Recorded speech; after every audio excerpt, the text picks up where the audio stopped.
Our movie today begins with Mitsuki participating in a cooking competition. She's trying to make something new, and in the end, she succeeds. The chef who's been training her feels extremely proud of her. After finishing, she goes for a walk through the streets, then stops by the supermarket to buy a few things. When she's done, she returns home. There, we see her talking to Hayashi, the voice inside her head, and also her closest friend, who always helps her and answers her questions as if he were a real person standing beside her. She prepares her meal, sets it on the table, and begins to eat while still talking with him. She tells him that the trainees in the cooking workshop probably try out the recipes they're learning at home. Hayashi agrees, but suddenly she gets a random idea: to go out, walk a little, and have lunch at the park instead of eating at home. So she gets ready, goes out, and once she arrives, she starts eating as usual. Hayashi tells her that she came to the wrong place, that it doesn't suit her, and she should leave. She gets annoyed and yells at him. Naturally, everyone around stares, surprised to see her talking to herself. When she notices, she feels embarrassed and quickly leaves. On her way home, she sees a delivery man waiting at her door. She goes to receive her order, takes it inside, and opens it to find many of her favorite items inside. She decides to arrange them nicely, takes a photo, and sends it to her friend,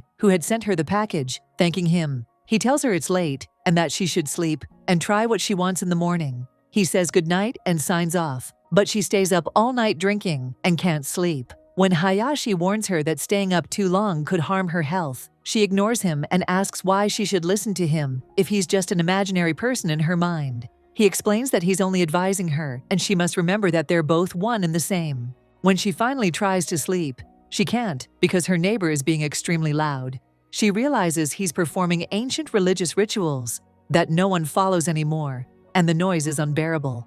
Hayashi suggests she file a complaint, not directly to the police, but to the property agent managing the building. He'll likely relocate or evict him. She agrees. After that, she opens up to Hayashi a bit and admits she wishes people would like her, be attracted to her, and enjoy talking with her because she's been lonely for a long time. The next day, she wakes up and goes to work. There, she sees her colleague struggling to handle several tasks at once, so she helps her. That colleague then tells Mitsuki about her own imaginary friend, someone she always talks to in her mind. Mitsuki tells her she understands exactly what she means, and the girl is relieved that she's not alone in her strange, sad story. After finishing, Mitsuki goes to serve tea to her boss, who's holding a meeting with some important clients. Among them, she notices Tada, a man who's had his eye on her since she entered the room. Later that day, when she returns home, she's surprised to find Tada waiting outside. He tells her he loved the drink she made earlier, so she invites him in, makes him another cup, and even prepares him a meal. And before leaving, says he'll visit her office soon, regarding some business matters. At that point, Hayashi tells us that Tada and Mitsuki have actually known each other for a year. We flash back to the past, to a night when Tada had just finished work and was bringing himself dinner. He saw her walking home planning to cook, so he called out to her and offered her food at his expense so she wouldn't have to cook. From that first encounter, she was deeply drawn to him. Hayashi back then told her she should take the first step and ask how he feels about her, but she refused, saying he's just a salesman visiting their company to promote products. The next day, when she checks her phone, she notices their last message. Tada once said he'd like to have dinner at her place someday. Excited, she goes to the market, buys vegetables and fruit, and starts cooking. She texts Tada to come over, and when he arrives, he's happy and thanks her warmly. Later, at work, she notices an elderly woman colleague known for being sociable, elegant, and well-groomed. Mitsuki admires her confidence and style. After the woman leaves, Mitsuki sees her friend, Zoroki, lost in thought, so she invites her out to lunch at a nearby restaurant. When Mitsuki gets home later, she tells Hayashi she was nervous eating alone in the restaurant, afraid of people staring. But she overcame it and realized no one was actually looking at her. She becomes determined to face her social anxiety by eating alone at restaurants more often. Hayashi encourages her, telling her this will boost her confidence. She plans to start by visiting Disneyland alone, but Hayashi suggests saving that for later and maybe inviting Tada instead so they can talk more. Mitsuki refuses. She could never ask someone younger to accompany her somewhere like that. The next day, noticing her hair has grown long, she goes to the salon for a trim. While resting there, she overhears older women talking. They say they're not interested in marriage because it doesn't benefit them. But one of them disagrees, saying a partner is necessary, even if he's younger. This makes Mitsuki think of Tada, who is younger than her. She remembers another woman who is happy with a younger man and thinks maybe there's nothing wrong with that. Mitsuki really likes Tada, especially since he hasn't had many relationships before. She cleans her apartment thoroughly, then goes shopping as usual. On her way, she sees Tada, gathers her courage, and invites him to dinner. He agrees, saying he'll drop his laundry off and come over soon. She gets thrilled, buys extra ingredients, and feels happy the day won't just be about cleaning. Back home, she sets the table beautifully and waits an hour until he finally arrives, with a small surprise for her, a bouquet of her favorite flowers. She thanks him, welcomes him in, and serves dinner. As always, he's impressed by her cooking, and that his whole day turned around after spending time with her. They talk a while. She tells him a story about an old lady she once knew. At the end of the evening, he thanks her for her hospitality and leaves. Although Mitsuki is tired from cooking and cleaning all day, she feels happy the day ended so beautifully with someone she likes. The next day at work, she tells Zoroki about her evening with Tada. Zoroki assumes they confessed their feelings, but Mitsuki says she still hasn't. She's not sure about his feelings yet, though she felt an unusual peace just being with him. Zoroki, for her part, likes Carter, a stylish, eccentric guy that everyone avoids.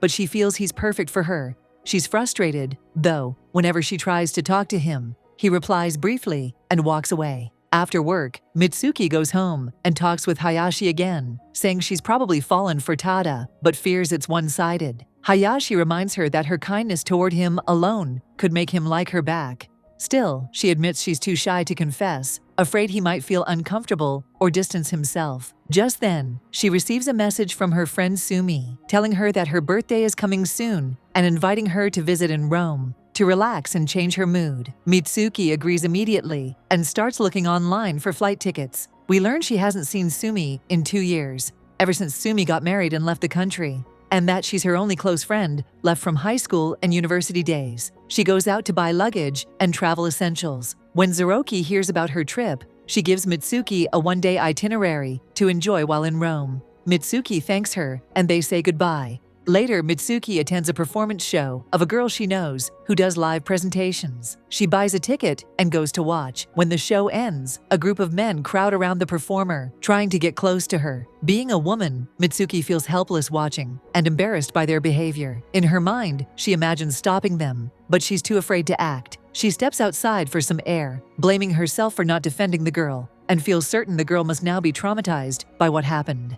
This deeply affects Mitsuki. She recalls how her own boss once tried to touch her hand against her will, and she hadn't been able to defend herself either. She breaks down in tears, feeling weak, but Hayashi comforts her and reminds her it wasn't her fault.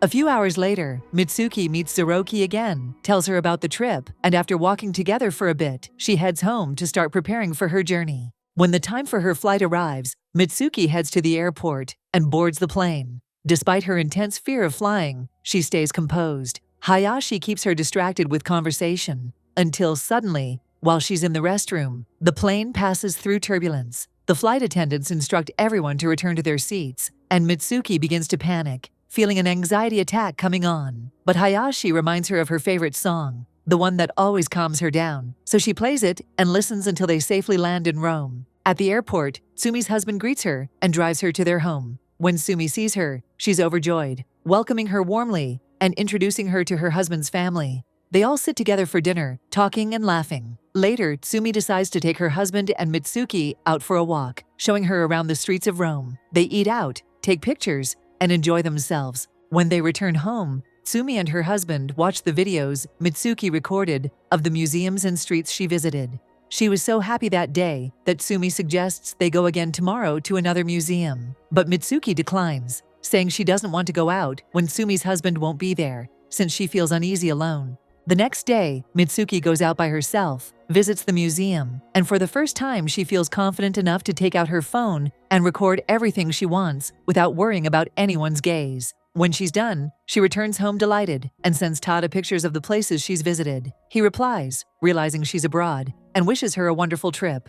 That evening, she sits in the living room with Sumi, enjoying a peaceful, nostalgic atmosphere that takes them both back to their university days. They decide to do a small fun challenge, like the old times, to draw each other as quickly as possible. They laugh and have fun. A few days later, Mitsuki joins Tsumi and her husband for a New Year's Eve celebration. It's a beautiful, joyful night, but when it's over, Mitsuki's stay in Rome comes to an end, and she has to return home. On her way back, she notices a message from Tada saying he's eating the same dish she once cooked for him. This makes her suspicious. She wonders if another girl made it for him, and her heart sinks. Hayashi advises her to move on and meet someone new, maybe someone more suitable for her than Tada. He reminds her of the dentist who used to like her once. Motivated, she decides to buy a new dress and visit him. But when she does, she's crushed. He tells her he could never date a former patient. It wouldn't look right in front of others. Devastated, Mitsuki returns home, heartbroken. She no longer wants to meet anyone or even think about relationships. She tells herself that being alone is better than being hurt again. No matter how much Hayashi tries to comfort her or remind her that Tada isn't like other men, she doesn't care.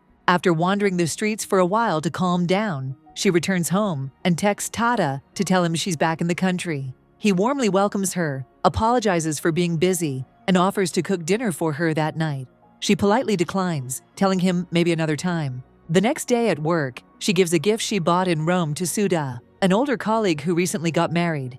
Mitsuki tries to get close to her to learn from her experiences and understand relationships better. She also gives a gift to Zeroki, who surprises her by saying she went out with Carter and that they had a great time. Zeroki invites Mitsuki to join them next time. She'll bring Tada so the four of them can hang out together. That evening, Mitsuki meets Tada at a cafe. After dinner, they go for a walk, and she tells him about Zeroki's idea of the four of them going to Tokyo Tower together. Without hesitation, Tada agrees. A few days later, they all meet and go to the tower. There, Carter pretends to feel unwell, so the others let him rest, while Mitsuki and Tada continue to the top. Suddenly, Mitsuki gets a message from Zeroki. She's overjoyed, saying Carter confessed his love and they're now together. Seeing her friend's happiness, Tada decides it's time to confess too. He tells Mitsuki that he's liked her for a long time, that he's always wanted to tell her but never found the right moment. He admits he was afraid she'd reject him because of their age difference, but he couldn't stop himself from falling for her. He says he'll understand if she doesn't feel the same. But Mitsuki smiles and tells him she likes him too. They officially become a couple. When she gets home that night, she can't believe what's happened. For the first time in a long while, she falls asleep truly happy. The next day, she tells Zeroki the news at work, and her friend celebrates for her. After work, Mitsuki meets Tada again, and they take a walk. It's their first official day as a couple. During their walk, he suggests they spend a night at a hotel together to relax. She agrees, but when they arrive, something strange happens. Tada is surprised when she suddenly pulls away, embarrassed and uncomfortable. She leaves the room upset with herself. Her anxiety and lack of experience overwhelm her. In that fragile moment, Hayashi steps in one last time in her imagination. He places her by the seaside in her mind, sitting beside him as he comforts her. She begins to calm down, feeling safe. Then, in that moment, Hayashi decides to disappear completely from her mind, giving her the strength to rely on herself. Mitsuki returns to Tada, composed and calm, apologizing for her behavior. He reassures her that nothing matters more than her comfort, and he apologizes too. The next morning, Mitsuki wakes up to find herself not in the hotel, but in her own bed. Slowly, she realizes it was all a dream. A beautiful dream that made her feel the warmth she'd been missing. Hayashi, too, has vanished completely from her mind. For a brief moment, loneliness creeps back in, but she steadies herself. She decides that this time, she will not be afraid. She packs her bag, heads to the airport, and boards a plane alone, not even knowing where she's going. Only that this journey means something. For the first time, she feels she's about to live life on her own terms, freely and without fear. And that's where the movie ends. If you made it to the end, don't forget to like the video. Leave us a nice comment as you always do. And if this is your first time here, subscribe to the channel to catch all upcoming recaps. Goodbye.